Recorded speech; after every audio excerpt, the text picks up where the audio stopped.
ke atas menggapai bintang, tangan ke samping burung yang terbang, tangan ke depan ikan berenang, duduk yang rapi siap berdoa. Putar-putar, tangan diputar. Lunggul-lunggulung, tangan digulung. Ular melingkar di pagar bundar. Kanan, kiri, atas, bawah, siap berdoa. Satu jari kanan, satu jari kiri, ku gabung menjadi dua, ku buat jembatan.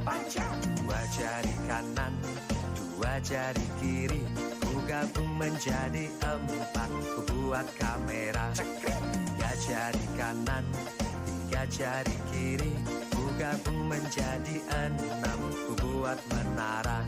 Empat jari kanan, empat jari kiri, ku gabung menjadi delapan, ku buat telinga. Lima jari kanan, lima jari kiri, ku gabung menjadi 10, siap berdoa. Ke atas menggapai bintang, tangan ke... Bangkit, Bayu mendapat laporan bahwa kamu terlambat datang ke sekolah dan tidak mengikuti upacara bendera. Apakah benar demikian? Benar Bu, saya kemarin terlambat bangun makanya tidak bisa ikut upacara. Baik, Bu Ayu mengerti dan bahwa semua orang itu bisa saja terlambat bangun, mungkin karena terlalu lelah atau begadang. Namun Bu Ayu ingin mengetahui apa sebenarnya alasanmu karena bisa terlambat datang ke sekolah. Karena saya kemarin nonton bola sampai malam. Oh, baik. Bu Guru mengerti bahwa memang itu termasuk kebutuhan dasarmu untuk terpenuhi, kesenanganmu untuk menonton pertandingan sepak bola. Namun apakah itu sesuai dengan keyakinan kelas kita? Enggak. Kira-kira keyakinan kelas apa yang kamu langgar dan bagaimana kamu bisa memperbaikinya? Selalu hadir tepat waktu Bu, dan tidak mementingkan urusan yang tidak penting, harus tidur tepat waktu. Baik, tepat sekali Bangkit. Mari kita lakukan disiplin positif ini untuk kebaikan kita bersama. Ya Bu. Kenalkan, nama saya Nando Bangkit Prakoso. Saya kelas 8 dari SLB Mandiri Putra Jungatelo. Setelah berbincang dengan Bayu, saya mengerti kalau berangkat sekolah itu harus tepat waktu dan tidak boleh tidur terlalu malam. Saya berjanji akan lebih disiplin lagi untuk bisa menjalankan keyakinan kelas. Assalamualaikum warahmatullahi wabarakatuh. Waalaikumsalam warahmatullahi wabarakatuh. Atas waktu dan kesempatannya, Bapak Ibu Guru bersedia hadir di ruangan ini dalam rangka mengikuti diseminasi mengenai budaya positif dengan penerapan segitiga restitusi. Budaya positif yaitu budaya positif adalah sebuah nilai kebajikan yang menjadi keyakinan dan pada akhirnya menjadi karakter atau ciri khas dari sebuah komunitas atau lembaga. Sebagai pendidik tentunya sangat berperan untuk membangun budaya positif agar dapat menumbuhkan karakter anak sehingga anak dapat mencapai keselamatan dan kebahagiaannya sesuai kodratnya sebagaimana tujuan dari pendidikan nasional. Dan untuk mewujudkannya tentunya diperlukan kolaborasi oleh semua pihak yang terlibat. Dengan budaya positif, mengembangkan diri pribadi yang kritis, penuh hormat, dan bertanggung jawab. Dengan budaya positif ini, guru memegang peranan sentral atau peranan utamanya, yaitu guru perlu memahami posisi kontrol guru yang tepat untuk dapat mewujudkan budaya positif baik lingkup kelas maupun sekolah. Kemudian selain itu pemahaman akan disiplin positif juga diperlukan karena sebagai pamong, guru diharapkan dapat menuntun murid untuk menjadi pribadi yang bertanggung jawab terlebih dalam jika terjadi permasalahan. dilakukan guru sebagai pendidik, yaitu yang pertama menentukan posisi kontrol yang sesuai. Posisi kontrol itu ada 5, yaitu yang pertama sebagai penghukum, yang kedua sebagai teman, yang ketiga sebagai pembuat rasa bersalah, yang keempat sebagai pemantau, dan yang kelima sebagai manajer. Jadi sebagai guru kita harus bisa menentukan posisi kontrol yang terbaik dikala menghadapi permasalahan dengan anak-anak didik kita. Karena yang paling tepat tentu saja posisi sebagai manajer. Jika penghukum itu lebih cenderung memberikan hukuman kepada anak-anak kita, dan sebagai pembuat rasa bersalah itu memberikan rasa bersalah sehingga anak-anak itu menjadi lebih merasa kasihan kepada kita sebagai seorang pendidik. Kemudian sebagai teman itu tentunya sering kita lakukan juga karena untuk membangun membangun kepercayaan atau membangun interaksi dengan anak, tentu kita lebih ke teman terlebih dahulu dan kemudian bisa menjadi pemantau dan yang utamanya menjadi manajer, mengontrol anak-anak saat anak-anak berbuat kesalahan. Selanjutnya menyusun keyakinan yang disepakati bersama dengan menanamkan nilai-nilai positif. Keyakinan di sini seperti halnya peraturan sekolah, sebenarnya hampir sama dengan peraturan sekolah. Hanya yang menggarisbawahi keyakinan itu menggunakan kata-kata yang positif. Jadi dilarang menggunakan kata-kata yang negatif di sini. Keyakinan di sini, misalnya tidak boleh datang terlambat, itu tidak boleh. Jadi tidak ada kata negatif di situ. Dan keyakinan di situ harus berupa pernyataan positif. Jadi datang tepat waktu. Jadi perbedaan peraturan sekolah dan juga keyakinan itu hanya di pemilihan kata. Jadi sebaiknya sebagai pendidik kita lebih menerapkan untuk keyakinan kelas atau keyakinan sekolah. Selanjutnya menggunakan segitiga restitusi dalam penyelesaian masalah. Mungkin hari ini yang saya ambil yaitu mengenai segitiga restitusi karena saya sendiri sebagai pendidik kemarin belum menerapkan segitiga restitusi. Setelah saya mempelajari dalam modul budaya positif mengenai segitiga restitusi, untuk hari ini maka saya memberikan saling berbagi mengenai apa itu segitiga restitusi dalam penyelesaian masalah. Apa yang dimaksud segitiga restitusi? Restitusi adalah proses menciptakan kondisi bagi murid untuk memperbaiki kesalahan mereka, sehingga mereka bisa kembali pada kelompok mereka dengan karakter yang lebih kuat. Melalui pendekatan restitusi, ketika murid berbuat salah, guru akan menanggapi dengan mengajak murid berefleksi tentang apa yang dapat mereka lakukan untuk memperbaiki kesalahan mereka, sehingga mereka menjadi pribadi yang lebih baik dan menghargai dirinya.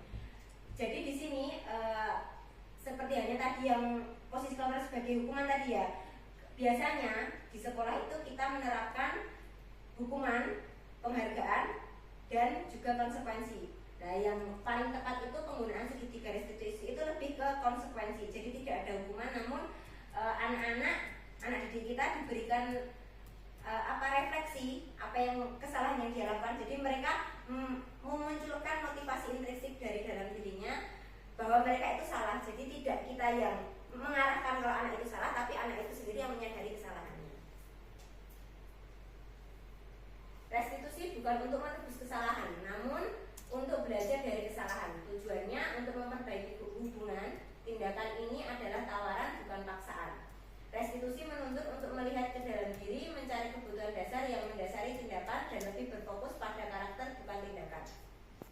Jadi di sini restitusi tadi memang ditekankan bahwa kita sebagai pendidik bisa membangun motivasi intrinsik dari diri anak itu bisa merefleksi apa kesalahannya, dan di situ kita sebagai pendidik itu berusaha memahami mengapa anak berbuat kesalahan itu, karena tentu saja ada kebutuhan yang belum terpenuhi. Kebutuhan dasar manusia yaitu ada kebutuhan bertahan hidup, kebutuhan kesenangan, kasih sayang, kemudian penguasaan, kemudian bantu murid menjadi lebih memiliki tujuan disiplin positif dan memulihkan dirinya setelah berbuat salah.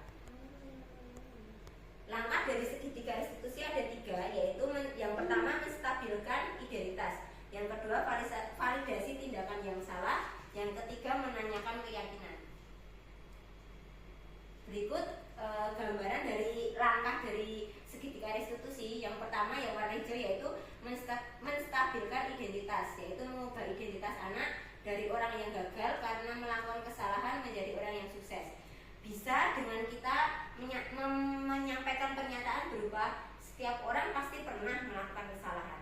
Jadi tidak menjatuhkan, tapi kita lebih membangun anak itu untuk mau merefleksi. Setiap orang tentu pernah melakukan kesalahan. Kamu bukan satu-satunya orang yang pernah melakukan ini. Jadi lebih membangun, menstabilkan identitas anak tadi. Ke yang warna biru yaitu validasi kebutuhan. Kalau kita memahami kebutuhan dasar apa yang mendasari sebuah tindakan, kita akan bisa menemukan cara-cara yang paling efektif untuk memenuhi kebutuhan tersebut. Pernyataan yang bisa disampaikan yaitu, kamu tentu punya alasan kenapa melakukan ini. Ataupun, adakah cara yang lebih efektif menanyakan keyakinan. Setelah melakukan langkah 1 dan 2, maka anak akan siap untuk dihubungkan dengan nilai-nilai yang dia percaya. Nilai-nilai di sini yaitu nilai-nilai kebajikan. Jadi nilai-nilai positif itu masuk di menanyakan keyakinan yang dia percaya dan berpindah menjadi orang yang dia inginkan.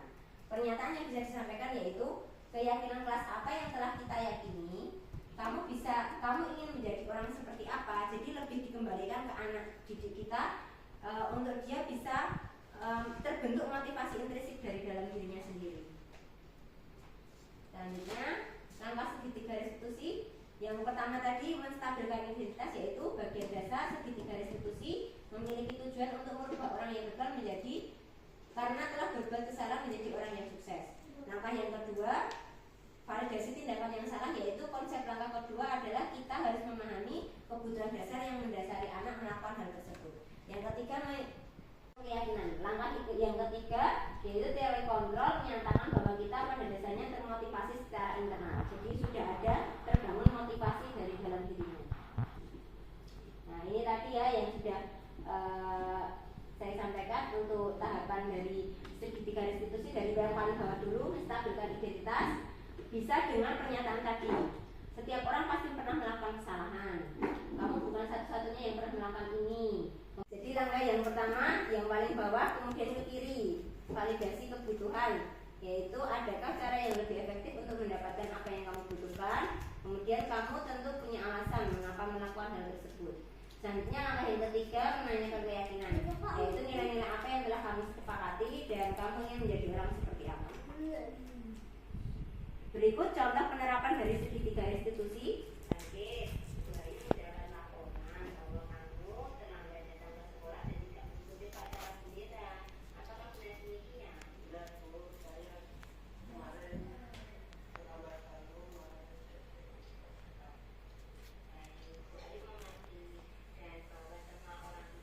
Nah, ini tahapan.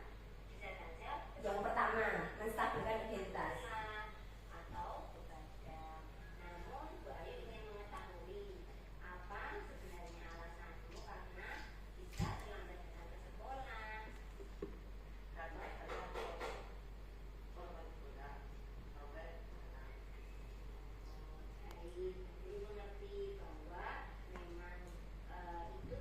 Ini tahapan kedua, validasi tindakan yang salah.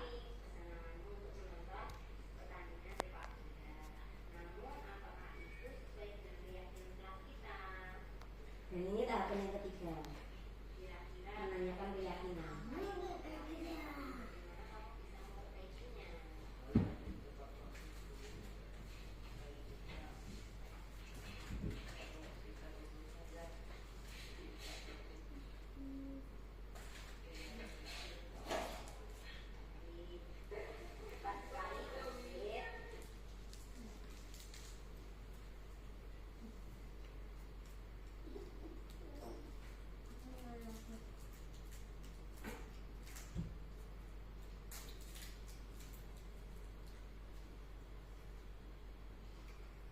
Baik, terima kasih. Sekian yang dapat saya sampaikan.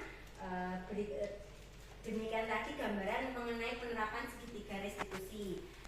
Mengapa saya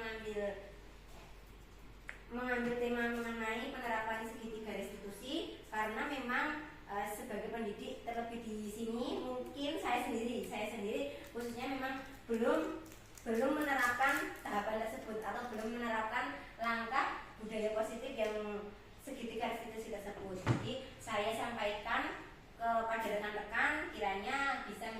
gambaran bagaimana kita dapat memberikan atau membangun budaya positif di lingkungan sekolah. Sekian yang dapat saya sampaikan. Apabila ada umpan balik dari Bapak Ibu guru, saya persilahkan yang mungkin mau bertanya atau memberikan kritik dan masukannya. Bu, mau tanya Bu. Ini Pak. Bedanya hukuman, konsekuensi, dan restitusi Bu. Tolong iya. dijelaskan Ibu. Baik, terima kasih atas pertanyaannya Pak Harun. Saya akan mencoba untuk menjawabnya. Untuk hukuman itu biasanya ditekankan kepada hal yang negatif atau bisa bentuk hukuman fisik maupun verbal.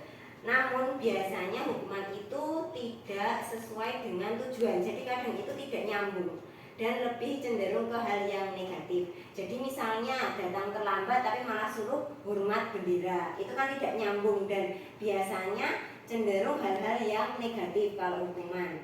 Kemudian jika konsekuensi itu adalah akibat dari apa yang dilakukan anak tersebut. Jadi misalkan datang terlambat diberikan konsekuensi, berarti konsekuensinya apa? Anak itu tidak ketinggalan pelajaran selama 15 menit karena dia terlambat. Jadi konsekuensi itu akibat dari perbuatan atau kesalahan yang dilakukannya. Sedangkan restitusi itu merupakan upaya untuk memperbaiki kesalahan yang dilakukan anak tersebut. Jadi membangun motivasi intrinsiknya, anak itu jadi tahu kesalahannya apa, kemudian dia berusaha untuk memperbaiki dengan cara apa. Misalkan dia terlambat, berarti apa yang kamu lakukan untuk memperbaikinya? Berarti kan saya harus hadir tepat waktu dengan tidur tidak terlalu malam, seperti itu. Mungkin ada tanggapan Pak Harun? Sudah cukup Bu, sudah memahami. Terima kasih ya Bu. Mungkin ada lagi dari Bapak Ibu guru yang ingin menyampaikan pendapat atau pertanyaan. Saya persilahkan. Saya Oke, Bu, monggo. Ya, mungkin bisa dijelaskan apa saja posisi kontrol guru. Terima kasih. Baik, saya akan mencoba menjawabnya. Posisi kontrol guru itu ada 5, yaitu yang pertama penghukum, kemudian ada pembuat rasa bersalah, kemudian teman, kemudian pemantau, dan yang terakhir ada manajer. Untuk posisi kontrol penghukum itu cenderung memberikan hukuman kepada anak baik secara verbal maupun fisik. Jadi lebih ke menekan anak.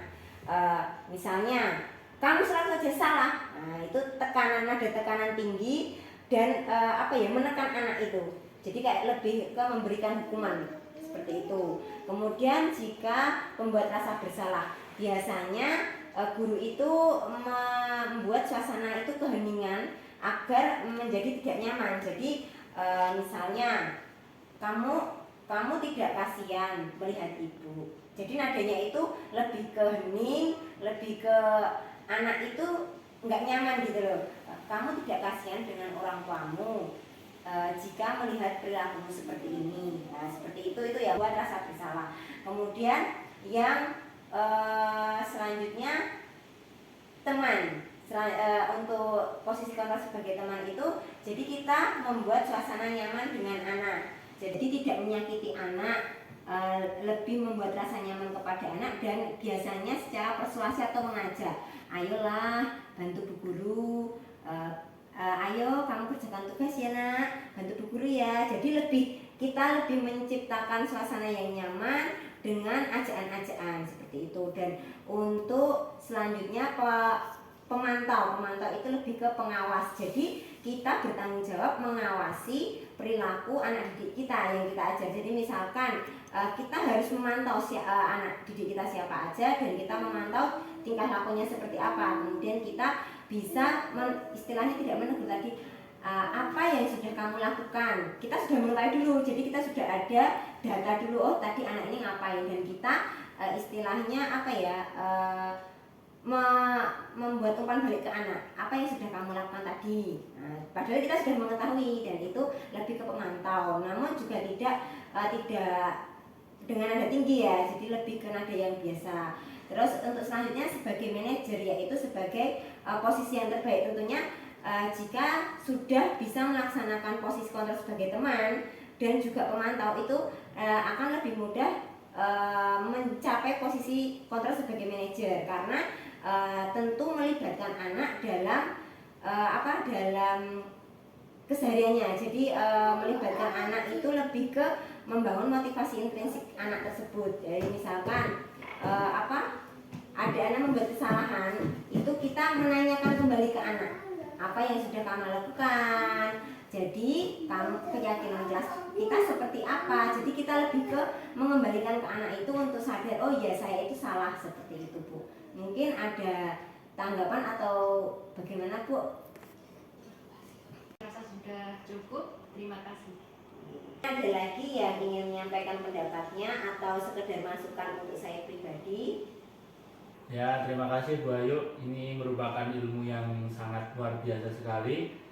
Bisa juga untuk sharing dengan teman-teman juga. Jadi teman-teman bisa mengerti, oh ternyata seperti ini cara menanggapi suatu permasalahan tersebut, seperti itu. Mungkin untuk dari saya tidak ada tambahan, tapi ini merupakan ilmu yang sangat luar biasa yang bisa ditularkan kepada teman-teman. Terima kasih Pak Muklis atas umpan baliknya, dan mungkin apakah masih ada yang ingin ditanyakan atau ada yang memberikan umpan balik? Sudah cukup Bu. Baik, jika sudah cukup untuk kegiatan diseminasi mengenai budaya positif penerapan segitiga restitusi ini, saya akhiri. Apabila ada banyak kekurangan, saya mohon maaf yang sebesar-besarnya, dan semoga apa yang saya sampaikan dapat bermanfaat bagi khususnya bagi diri saya pribadi dan bagi rekan-rekan pada umumnya. Dan semoga kita semua bisa saling berkolaborasi untuk bisa mewujudkan budaya positif di lingkungan sekolah kita ini. Saya akhiri. Wassalamualaikum warahmatullahi wabarakatuh. Waalaikumsalam warahmatullahi wabarakatuh. Assalamualaikum warahmatullahi wabarakatuh. Selamat siang. Perkenalkan, nama saya Tri Rahayu. Di sini saya akan memberikan tanggapan saya mengenai diseminasi budaya positif penerapan segitiga restitusi yang disampaikan oleh Saudari Rahayu Tri Pangesti. Tanggapan saya adalah saya menjadi banyak sekali masukan-masukan dari penyampaian atau pemaparan yang disampaikan oleh Saudari CGP. Saya menjadi tahu tentang apa itu segitiga restitusi, dan saya menjadi tahu tentang tahapan-tahapannya, karena sebelumnya memang mungkin sudah ada penerapannya sedikit, tetapi kita tidak mengetahui untuk proses tahapan-tahapannya, urut-urutannya seperti itu. Jadi dari penyampaian Saudari CGP itu sangat-sangat banyak memberikan masukan yang bisa menambah wawasan bagi kami. Terima kasih.